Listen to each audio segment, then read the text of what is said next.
For anxiety specifically, what can people do to make sure that they're not so much of a victim to that feeling of overwhelming anxiety that can just creep up on them every single day? So 4 simple things. Never leave a situation because you're anxious, because then the anxiety will control you. Breathe.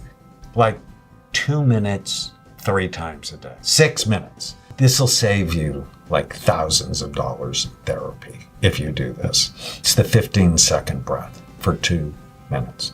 So that's 8 breaths. 4 seconds in, hold it for 1.5 seconds. 8 seconds out. So double the exhale as the inhale. Hold it out for 1.5 seconds. That's 15 seconds. Repeat times 8.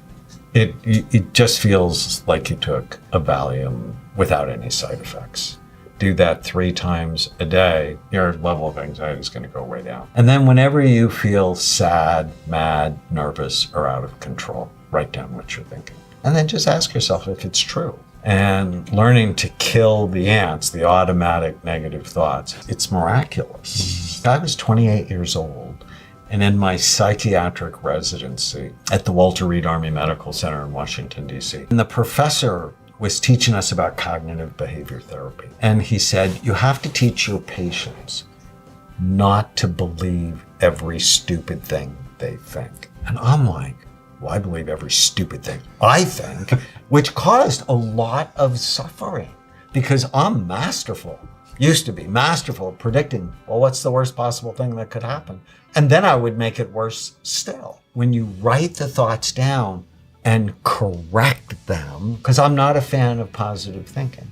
I'm a fan of accurate thinking with a positive spin.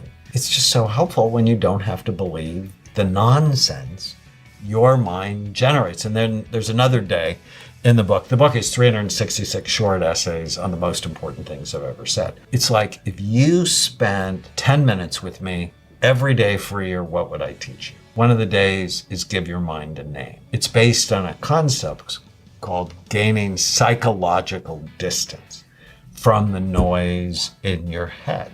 Stephen Hayes created it, and I just love it so much. I interviewed him for my podcast. I'm like, well, what name would I give my mind? And it's so clear to me. It came to me instantly. I named my mind after the pet raccoon I had when I was 16. So when I was 16, I had a pet raccoon. And I loved her. She's beautiful. And she was smart. And they make 200 different sounds. But she was a troublemaker. Just like my mind. She TP'd my mother's bathroom. That was such a bad day for me. She ate all the fish out of my sister's aquarium one day. It was a bad day. Is it important to give it a positive name? Doesn't matter. Just any name that separates your identity from the thoughts. Right.